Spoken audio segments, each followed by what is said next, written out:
হায় হায়, আহমদুল্লাহ হুজুরকে নিয়ে এটা কি হচ্ছে? এমনটা তো হওয়ার কথা ছিল না। কিন্তু কেন এই সামান্য বক্তব্যের জন্য শাহেখ আহমদুল্লাহ হুজুরকে ফাঁসানো হলো?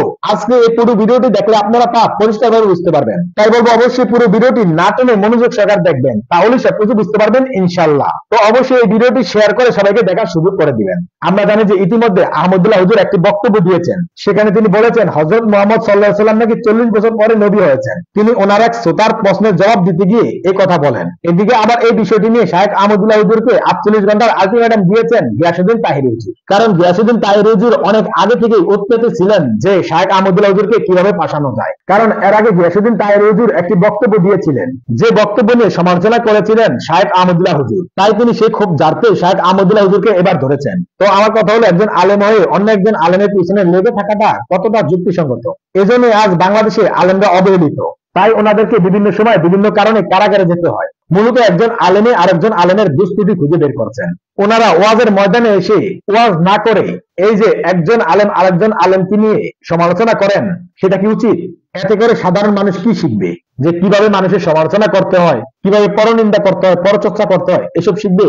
আমি মনে করি শাহেখ আহমদুল্লাহ হুজুরের উচিত হয়নি গিয়াসউদ্দিন তাহিরি হুজুরকে নিয়ে আগে বিভিন্ন মন্তব্য করা। তার পরিপ্রেক্ষিতে এখন আবার গিয়াসউদ্দিন তাহিরি হুজুর শাহেখ আহমদুল্লাহ হুজুরকে নিয়ে বিভিন্ন মন্তব্য করছেন। আমি মনে করি কোন আলেম যদি ভুল করে থাকেন বা ভুল বক্তব্য দিয়ে থাকেন, তাহলে ওনাকে পার্সোনালি ভাবে নক করে বা তার কাছে গিয়ে তাকে বোঝানো উচিত যে আপনি হুজুর এই ধরনের বক্তব্য দিয়েছেন, এটা তো আসলে ঠিক না।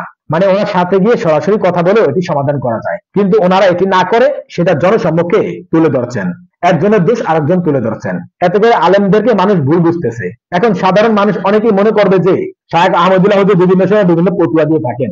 আসলে কি ওনার ফতুয়া ঠিক আছে নাকি ঠিক নেই, এই সন্দেহ করা একটাই কারণ, এই যে শাহেখ আহমদুল্লাহ হুজুরের একটি বক্তব্য নিয়ে তুমুল বিতর্ক হচ্ছে।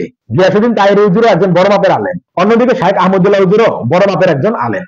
এখন ওনারা যে একজন আরেকজনের দুষ ত্রুটি খুঁজে বের করছেন, আমরা সাধারণ জনগণ যারা ইসলাম সম্পর্কে অতটা বুঝি না, তারা কাকে মানবো, শাহেখ আহমদুল্লাহ হুজুরকে নাকি গিয়াসউদ্দিন তাহিরি হুজুরকে? আপনারা তো অনেকেই বলবেন যে আপনি বিবেক খাটিয়ে বুঝে নিবেন। তো আমি যদি বিবেক খাটিয়ে সবকিছু বুঝতে পারি, তাহলে আলেমদের কাছে যাওয়ার কি প্রয়োজন আছে? এটিও আমার একটি প্রশ্ন। আপনার এই প্রশ্নের উত্তর যদি কেউ জেনে থাকেন, তাহলে অবশ্যই কমেন্ট করে জানাতে পারেন। আর এই ভিডিওটি সবাইকে শেয়ার করে দিবেন, যাতে সবাই আমার উত্তরটি দিতে পারে। আমার যতটুকু মনে হচ্ছে, এই যে একজন আলেম একজন আলেমের পিছনে লেগে থাকছেন, এটি একটি প্রতিহিংসা। তাদের প্রতিহিংসা এবং ব্যক্তিগত আক্রোশের কারণেই মানুষ হচ্ছে বিভ্রান্ত।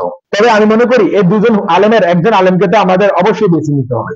আমরা জানি যে আলেমরা হলেন নবীজির উদ্দেশ্যরী। এই আলেমরা যদি নিজেদের মধ্যে কাদা চুরাচুরি করে, তাহলে আমরা কাকে বিশ্বাস করব? কার কাছে আমরা বিভিন্ন ধরনের ফতুয়া জানবো? বলতে পারেন আপনারা? তাই আমি মনে করি একজন আলেম একজন আলেমের পিছনে না লেগে তারা একসাথে বসে তা সমাধান করতে পারেন। তাতে করে এইসব বিষয়গুলো সোশ্যাল মিডিয়া আসবে না। তো ভিডিওটা এই পর্যন্তই। এই বিষয় নিয়ে আপনাদের যদি কোনো মতামত থাকে, তাহলে অবশ্যই তা কমেন্ট করে জানাতে পারেন।